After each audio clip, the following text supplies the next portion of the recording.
শীতের সন্ধ্যায় গরম গরম এমন খাস্তা সিঙ্গারা হলে পুরো জমেই যাবে। আর এইভাবে সিঙ্গারা তৈরি করলে বোঝাই যাবে না যে এটা বাড়িতে তৈরি করা হয়েছে, দোকানের চাইতেও সেরা হবে। একেবারে মুচমুচে খাস্তা সিঙ্গারা। নমস্কার বন্ধুরা, নতুন একটা পর্ব দেখার জন্য আপনাদের সকলকে স্বাগত জানাই। আজকে তৈরি করে দেখাবো পুরো মিষ্টির দোকানের মতন করে খাস্তা ফুলকপির সিঙ্গারা। খুব সহজে আপনারা বানিয়ে নিতে পারবেন।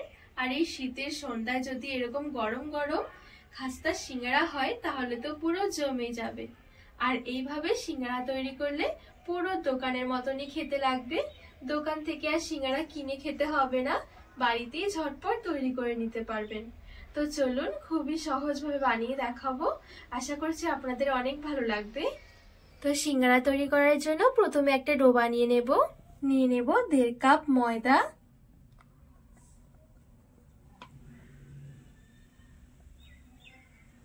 নিয়ে নিচ্ছি লবণ সামান্য, হাফ টেবিল চামচের মতন কালো জিরে, আর দিয়ে দেব 3 টেবিল চামচের মতন সাদা তেল।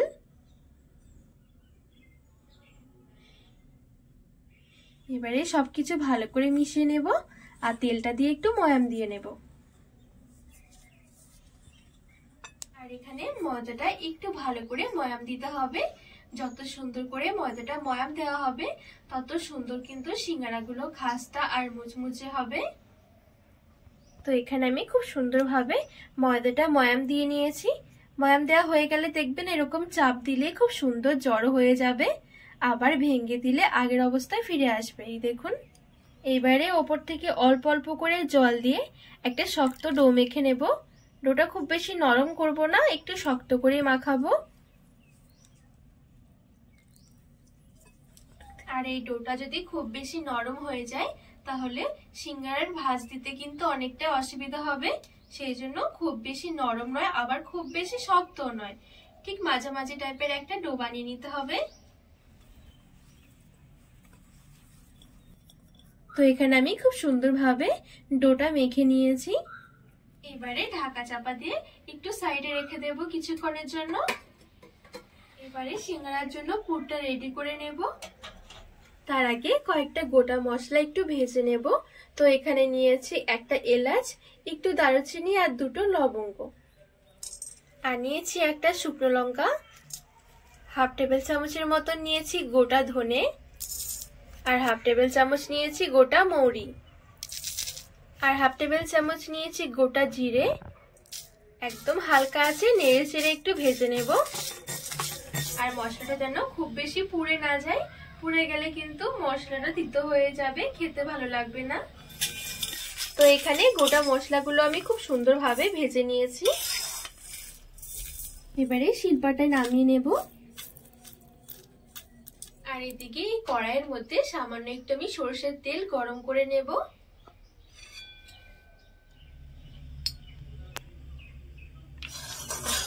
তো এখানে তেলটা খুব ভালোভাবে গরম করে নিয়েছি। এবারে এইদিকে আমি নিয়েছি 3 টেবিল চামচের মতন চিনে বাদাম, কাঁচাই আছে, বাদামটা একটু ভেজে নেব।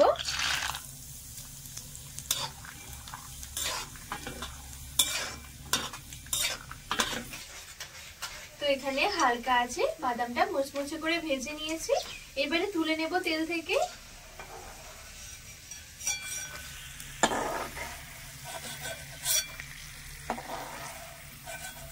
বাদাম ভাজা তেলে দিয়ে দেব হাফ টেবিল চামচের মতন 5 ফোড়ন, আর 1 টেবিল চামচ নিয়েছি গ্রেট করা আদা,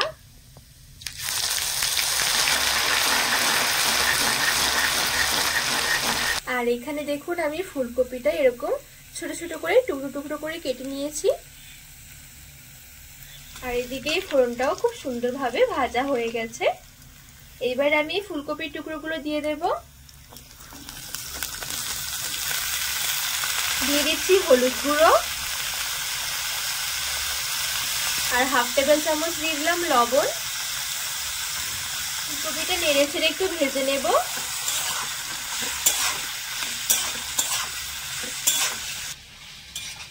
এবারে ফুলকপিটা ঢাকা দিয়ে একটু ভেজে নেব নরম হয়ে যাওয়া পর্যন্ত।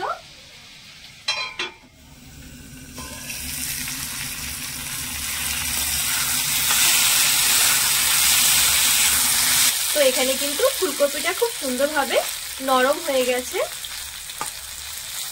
এবারে এদিকে আমি মিডিয়াম সাইজের 4টে আলু একটু সেদ্ধ করে নিয়েছিলাম খোসা ছাড়িয়ে। এবারে আলু সেদ্ধটা এভাবে করে হাত দিয়ে একটু ম্যাশ করে দিয়ে দেব। খুব বেশি ম্যাশ করতে হবে না।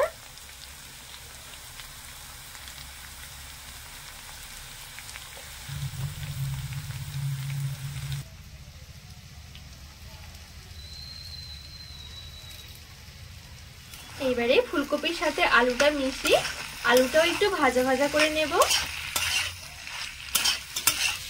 তো এদিকে আলুটা আমি নেড়ে ছেড়ে একটু 2 থেকে 3 মিনিটের জন্য ভেজে নিয়েছি। এবারে এদিকে যে আমি গোটা মশলাগুলো ভেজে রেখেছিলাম এগুলো একটু গুঁড়ো করে নেব।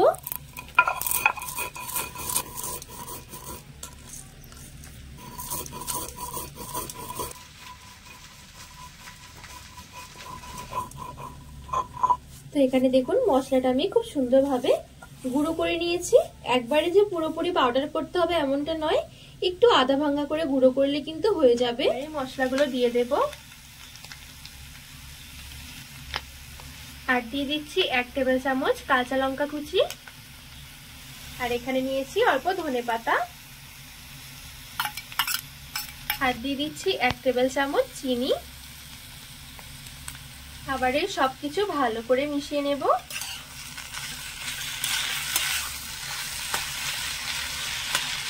এই সবকিছু ভালো করে মিশিয়ে নেড়ে চেড়ে আমি আবারও 1 থেকে 2 মিনিটের জন্য মিডিয়াম আঁচে একটু ভেজে নিয়েছি। এখন কিন্তু এই ফুলকপির পুরটা একেবারে রেডি। আর এই পর্যায়ে চেক করে দেখবেন যদি লবণের দরকার হয় তাহলে একটু লবণ দিয়ে দিতে পারেন। আর সবশেষে দিয়ে দিচ্ছি ভাজা বাদাম। নেড়ে ছেড়ে নামিয়ে নেব। তো এই দেখুন পুরো একেবারে রেডি।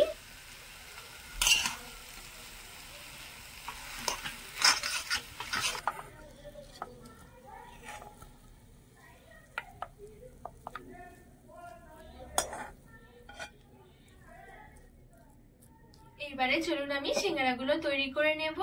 আর এইদিকে যে আমি ময়দার ডোটা মেখে রেখেছি কিছুক্ষণ মতো রেস্টও হয়ে গেছে। এবারে হাত দিয়ে আরেকটু মেখে নেব।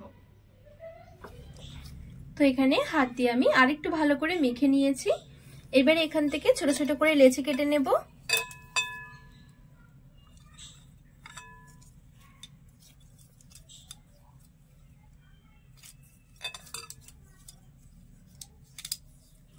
তো এই দেখুন আমি সমান ভাগ করে লেচিগুলো বের করে নিয়েছি ছোট ছোট করে। এবারে এখান থেকে একটা লেচি নিয়ে নিচ্ছি। এবারে চাটুর মধ্যে রেখে একটু লম্বা করে বেলে নেব।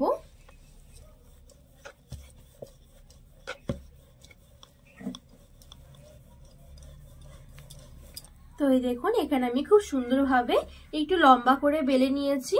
খুব বেশি একটা পাতলা নয়, আবার খুব বেশি মোটাও কিন্তু করিনি। এবারে মাঝ বরাবর আমি দুভাগে ভাগ করে নেব। এখান থেকে দুটো সিঙ্গারা হবে। এবারে এখান থেকে একটা রুটি নিয়ে নিচ্ছি। এবারে সিঙ্গারার ভাঁজটা দিয়ে নেব।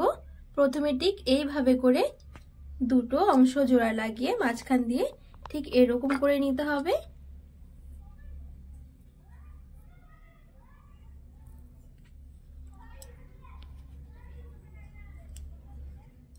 এবারে এদিক থেকে কিছুটা মতন ফুলকপির পুর নিয়ে নিচ্ছি। এবারে পুরটা মাঝখানে দিয়ে দেব। তো পুরটা খুব সুন্দরভাবে মাঝখানে ভরে নিয়েছি। এবারে সিঙ্গারার ভাঁজটা দিয়ে নেব। তো এই দেখুন ঠিক আমি এই এক সাইডটা ধরে এই সাইডে নিয়ে আসব। এই দেখুন এবারে ঠিক এইভাবে করে দুটো অংশ জোড়া লাগিয়ে দেব।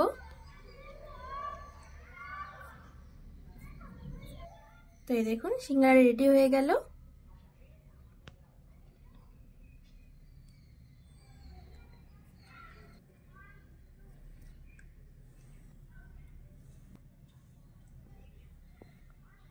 তো বন্ধুরা এই দেখুন এখানে আমি সবগুলো সিঙ্গারা খুব সুন্দরভাবে রেডি করে নিয়েছি। এবারে সিঙ্গারা ভাজার জন্য কিছুটা তেল আমি এখানে হালকা কুসুম গরম করে নেব।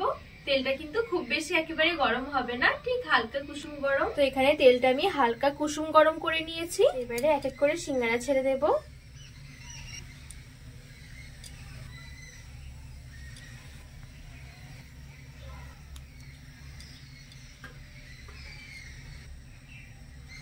তো এখানে দেখুন সিঙ্গারা আমি খুব সুন্দরভাবে তেলের মধ্যে ছেড়ে দিয়েছি।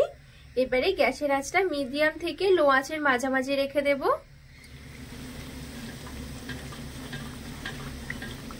আর এই সিঙ্গারাটা একটু সময় নিয়ে ভাজতে হবে, যত সুন্দর করে ভাজা হবে তত কিন্তু খেতে বেশি ভালো লাগবে।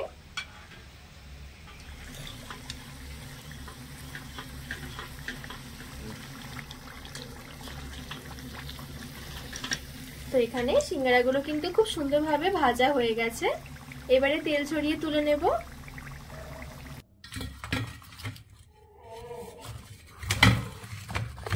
তো রেডি হয়ে গেল গরম গরম খাস্তা সিঙ্গারা। এইভাবে একবার সিঙ্গারা বানিয়ে দেখুন, খেতে ভীষণ ভালো লাগে, দোকানের চাইতেও সেরা হবে, আর বোঝাই যাবে না যে এগুলো বাড়িতে তৈরি করা হয়েছে। এই দেখুন। তো বন্ধুরা, আজকে এই ফুলকপির খাস্তা সিঙ্গারার রেসিপি আপনাদের কেমন লেগেছে অবশ্যই কিন্তু কমেন্ট করে জানাবেন। আর রেসিপি ভালো লাগলে চ্যানেলটিকে সাবস্ক্রাইব করে পাশে থাকার অনুরোধ রইল।